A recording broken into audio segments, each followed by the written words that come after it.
Évangile de Jésus-Christ selon saint Marc, au chapitre 16, des versets 9 à 15.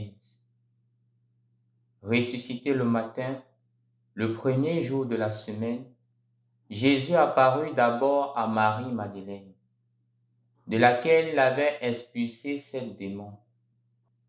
Celle-ci partit annoncer la nouvelle à ceux qui, ayant vécu avec lui, s'affligeaient et pleuraient. Quand ils entendirent que Jésus était vivant et qu'elle avait vu, ils refusèrent de croire. Après cela, il se manifesta sous un autre aspect à 2 d'entre eux, qui étaient en chemin pour aller à la campagne. Ceux-ci revinrent l'annoncer aux autres, qui ne les crurent pas non plus. Enfin, il se manifesta aux 11 eux-mêmes, pendant qu'ils étaient à table. Il leur reprocha leur manque de foi et la dureté de leur cœur, parce qu'ils n'avaient pas cru ceux qu'il avait contemplés ressuscités.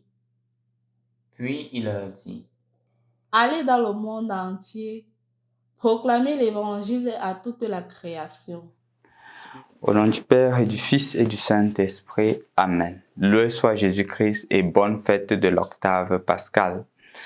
L'évangile de ce jour se conclut avec un mandat. Allez dans le monde entier. L'envoi en mission.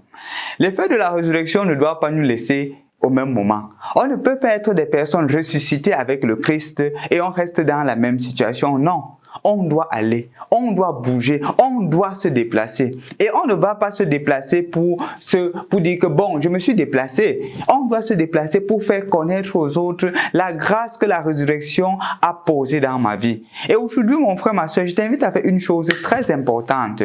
D'aller dire aux autres ce que le Seigneur a fait pour toi. Parfois, on a honte de dire ce que le Seigneur a fait pour nous. On a honte de dire les merveilles que le Seigneur réalise à travers nous. Et je crois que l'évangile d'aujourd'hui est une invitation d'aller raconter à tes frères. Je ne te demande pas de faire grand chose. Peut-être d'aller seulement raconter une expérience que tu as eue avec Dieu pendant ce temps de carême et que tu es en train de leur raconter aussi ce que l'effet de cette expérience-là a aujourd'hui dans ta vie.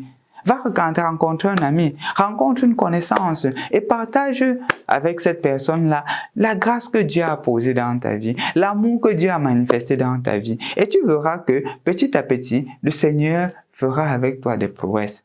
N'oublie jamais que la grâce du Seigneur est manifeste. Cela n'implique pas que tu sois parfaite. Rends-toi compte que dans l'évangile d'aujourd'hui, les disciples n'ont pas cru. Mais cela n'a pas empêché au Seigneur de manifester sa grâce.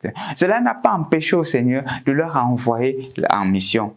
Parfois, tu as encore des doutes, parfois, tu as encore des difficultés. C'est pour dire que n'attends pas d'être parfait pour faire connaître Jésus, en fait.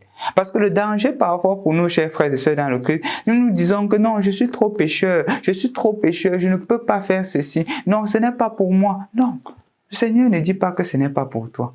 Tu sais quand même qu'il a agi dans ta vie. Tu sais qu'il y a une grâce qu'il est en train de manifester dans ta vie. Va partager cette grâce-là.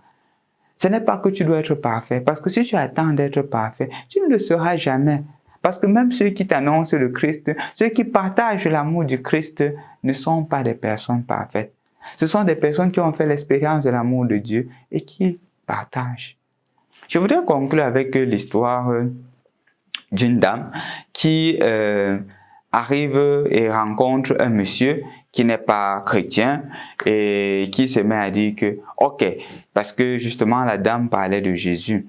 Le monsieur dit à la dame que bon, ok, qui est Jésus? Tu l'as déjà vu? Elle dit que je ne l'ai pas encore vu. Tu as déjà parlé avec lui? Elle dit, non, je n'ai pas encore parlé avec lui.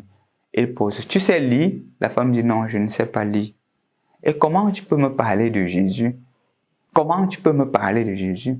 Et c'est à la femme de dire à ce monsieur qui était intelligent que je suis conscient d'une chose, c'est que avant je calomniais les gens et maintenant je ne calomnie plus.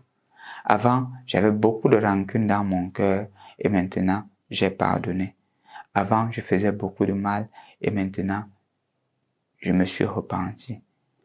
Et pour moi c'est la preuve authentique que Dieu est présent. Pour toi aujourd'hui mon frère, pour toi aujourd'hui ma sœur, la preuve de la résurrection, c'est un changement de vie. Et peut-être que tu es en train de faire cette expérience en ce moment où je te parle. Partage cela à tes frères. Jésus t'envoie aussi en mission.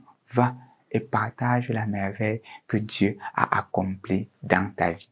Et là, tu seras un autre messager du Christ. Au nom du Père et du Fils et du Saint-Esprit. Amen. La famille Mission Jeune vous souhaite Joyeux Pâques,